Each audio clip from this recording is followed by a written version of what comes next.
सुरेश का बचपन इतनी गरीबी में गुजरा कि उन्हें लगा कि पिता की तरह वो भी गरीबी में अपने दिन खत्म करेंगे, बिना मकसद, बिना दिशा के।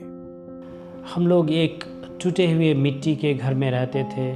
छप्पर था, वो भी अच्छा से नहीं था और बहुत ही परेशानियों से गुजरना पड़ा। पहनने के लिए कपड़े नहीं होते थे, दूसरे बच्चे देख कर के चिढ़ाते थे।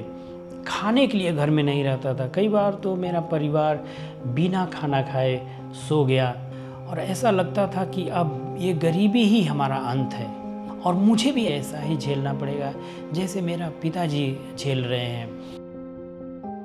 फिर एक दिन, एक बात, एक मुलाकात ने सुरेश की पूरी सोच बदल दी। पहली बार एक व्यक्ति ने सुरेश को गरीब नहीं, काबिल समझा। एक दिन मेरे पिताजी एक पढ़े लिखे व्यक्ति से मिले और उन्होंने उनको सजेशन दिया कि पढ़ाई ही छुटकारा दिला सकती है। मेहनत, लगन और लगातार परमेश्वर पे आश्रित रहना मेरे अंदर नई ऊर्जा, नई ताकत देने लगा।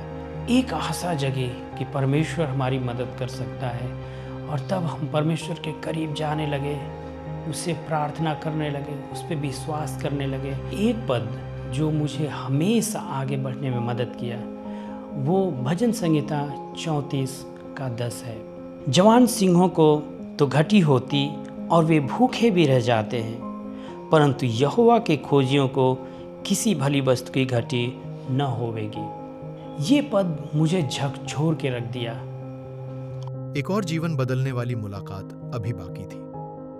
सुरेश ऐसे लोगों से मिले जिन्हें देखकर सुरेश को भी गरीबी को पीछे छोड़कर आगे बढ़ने का हौसला मिला। एक बार मेरी कलीसिया में ओएम टीम आई जिसमें बहुत सारे जवान थे, अलग अलग राज्य से आने वाले थे, उनकी अलग अलग भाषा थी, उनका रहन सहन अलग था। उसके बावजूद भी उनकी एकता, उनका एक साथ मिल कर के काम करना, उनका जो उत्साह और प्रबलता महान थी और उनको देख करके आश्चर्य हुआ मुझे।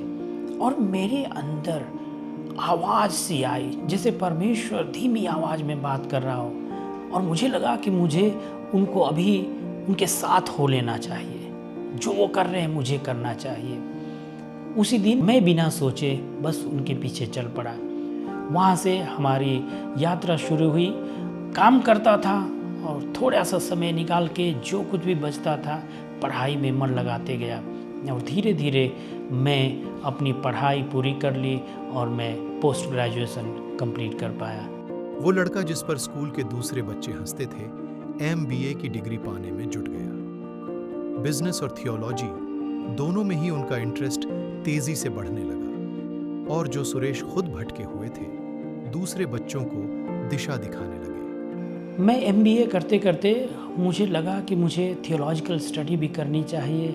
परमेश्वर के बारे में पूरे लगन के साथ गहराई से जानने में, विख्यात रूप से जानने में, उसके करीब आने में, उसके फाउंडेशनल ट्रूथ और हर एक छोटी बड़ी बातें थियोलॉजिकल पढ़ाई के दौरान मैंने सीखी और इस दौरान मैं परमेश्वर के बहुत ही करीब आ गया। अपने जीवन में ये गरीबी, लाचारी को झेलते हुए मैंने जब उभरा इससे तो मुझे रियलाइज हुआ कि ऐसे तो हजारों बच्चे हैं जो गरीब तबके से आते हैं, जो परेशानी में हैं। और तब मेरे अंदर जागृत हुआ एक नई आशा, एक नया जोश कि ऐसे बच्चों को मदद करें।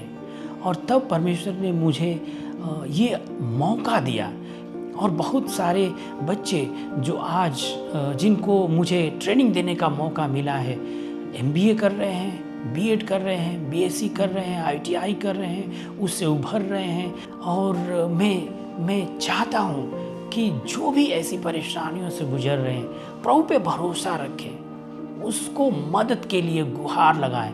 वो सुनता है, वो आता है, वो मदद करता है।